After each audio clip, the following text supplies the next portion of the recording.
Hey guys, I'm coming at you with one of my favorite desserts.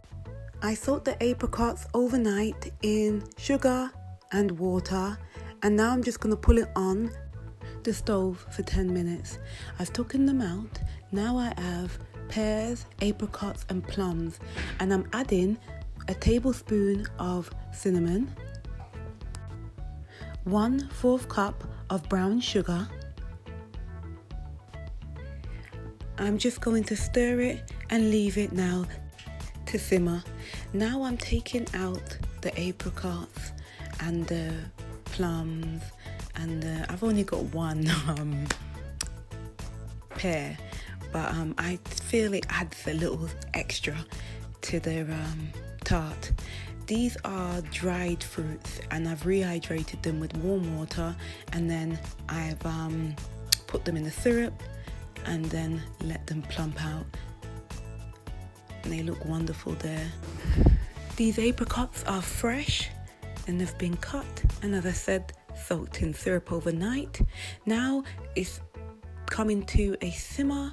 I'm adding a teaspoon cornstarch and I've added another 1/4 cup of brown sugar.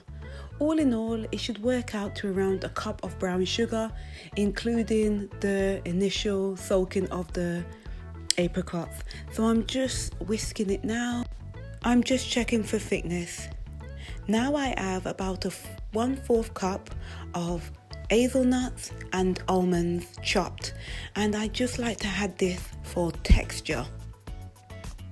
And I've got a 1/4 cup of raisins, and I'm going to also add this in for texture and sweetness.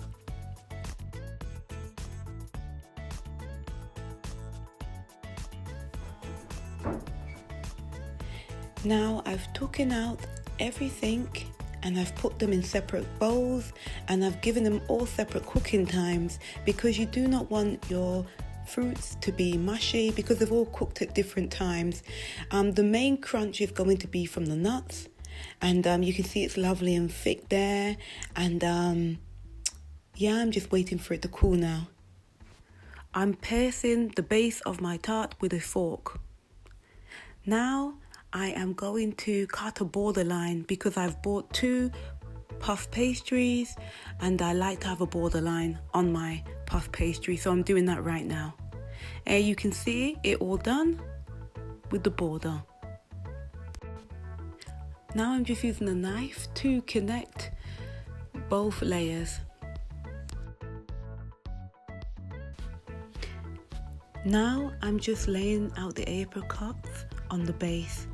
Now you can lay it out how you feel. You don't even have to do it how I'm doing it now. But I like the apricots to face up, and so each portion is like sectioned. I like that.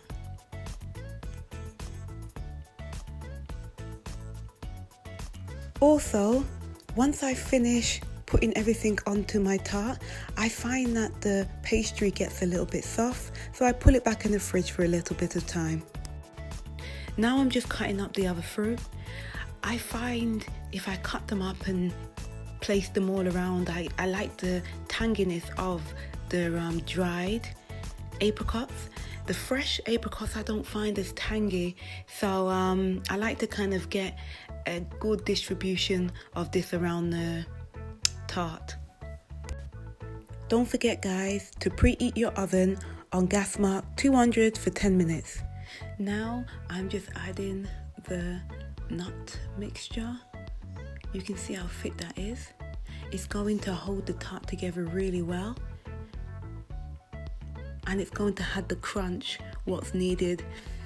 I'm just going to brush the edge of the tart with some milk. You can use butter, you can use honey, you can even use almond milk. It is totally up to you what you use at this point. I'm putting the tart in the oven for 20 minutes on gas mark 200. I've got a fan oven. Here we are done. It looks wonderful. Nice layers of pastry you can see. Now I just leave it to cool and then serve. Please like and subscribe. I hope you like the kind of food I'm doing. It'd be greatly appreciated. Thank you for watching. My recipe will be on my blog post. Thanks for watching again, guys.